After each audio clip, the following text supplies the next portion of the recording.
June 7th, 1926, 100 years ago this week, a massive fire lit up the sky over San Francisco. In New York, a dramatic shipwreck brought one of the America's most ambitious engineer projects to a halt. In Barcelona, one of the world's greatest architects suffered a tragic accident. Brazil challenged the authority of the League of Nations.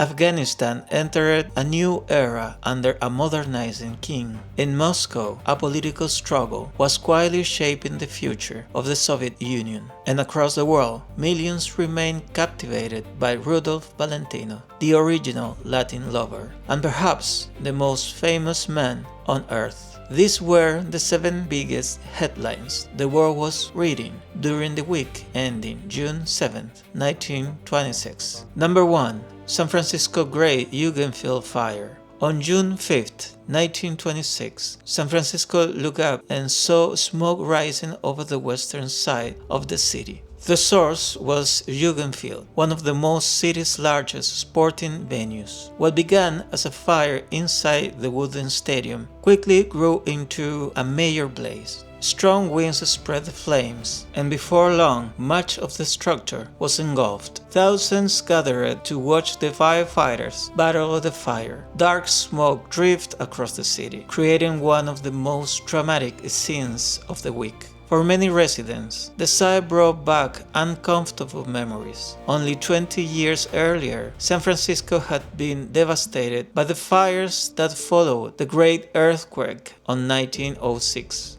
The destruction of Ewing Field was nowhere near that scale, but it was a reminder that even in the modern age, fire could still capture the attention of an entire city. For readers across America, the burning stadium became one of the most striking images in the news that week. Number 2. The Washington Irving disaster in New York Harbor.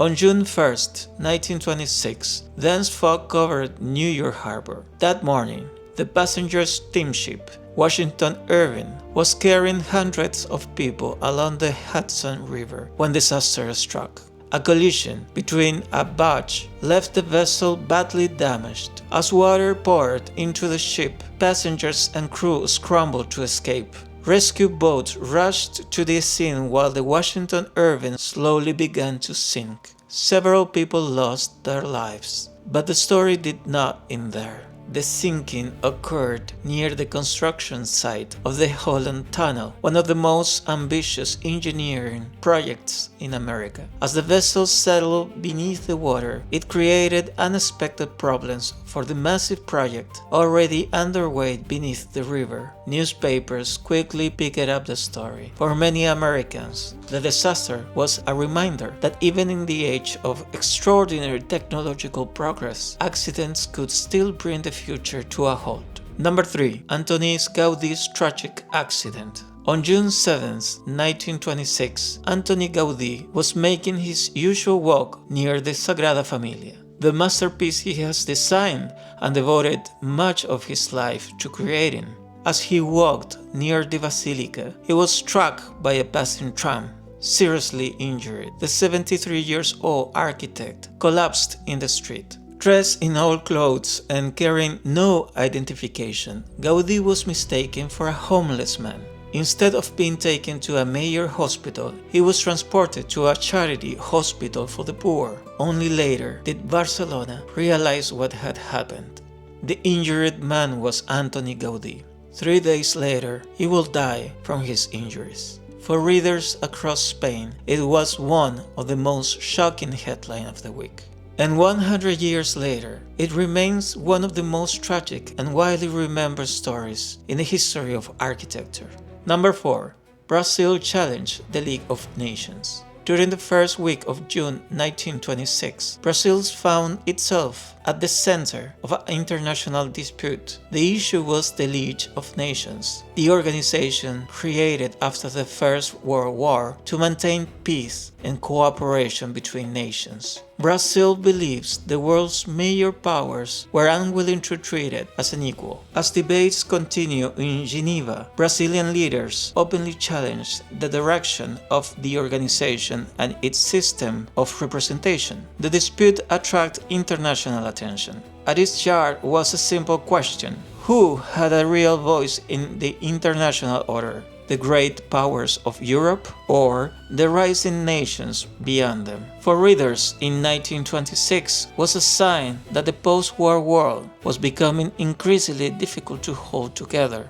Number 5. Afghanistan becomes a kingdom. While much of the world focused on Europe, a major transformation was taking place in Afghanistan.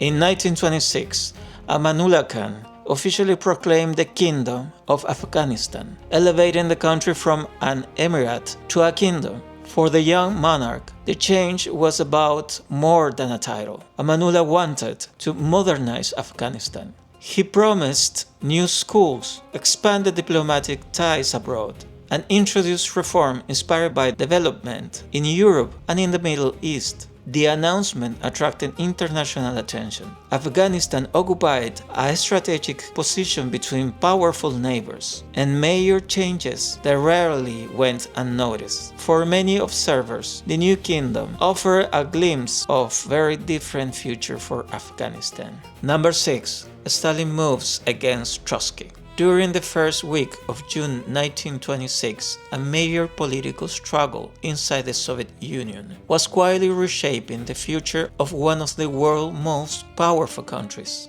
At the center of the conflict were two men, Joseph Stalin and Leon Trotsky. Both had played major roles in the Russian Revolution. Both had helped build the Soviet state, but by 1926 they were no longer allies. Following Lenin's death, a battle for influence was unfolding inside the Communist Party. While Trotsky's position continued to weaken, Stalin was steadily expanding his control behind the scenes. Newspapers across Europe followed development closely. The Soviet Union remained one of the world's most unpredictable powers, and every sign of political instability attracted attention.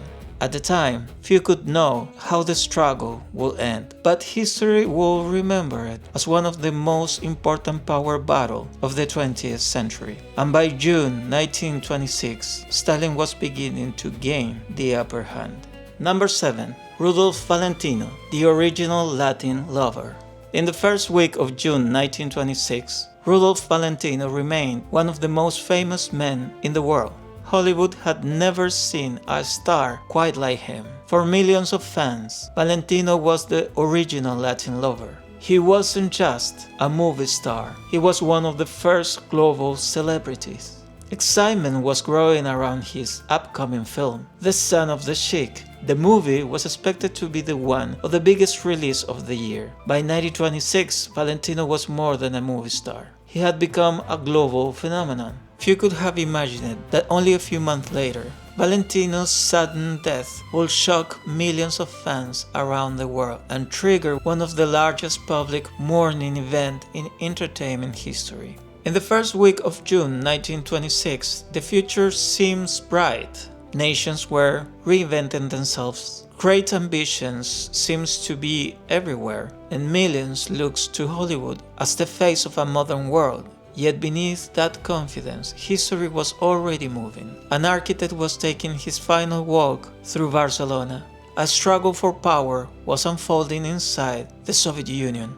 And a movie star stood at the very height of his fame, unaware that his greatest triumph was still ahead and that his time was running short. To those reading the newspapers that week, these were simply the headlines of the day. 100 years later, we know they were moments suspended between what was about to come, because history rarely announces its turning point.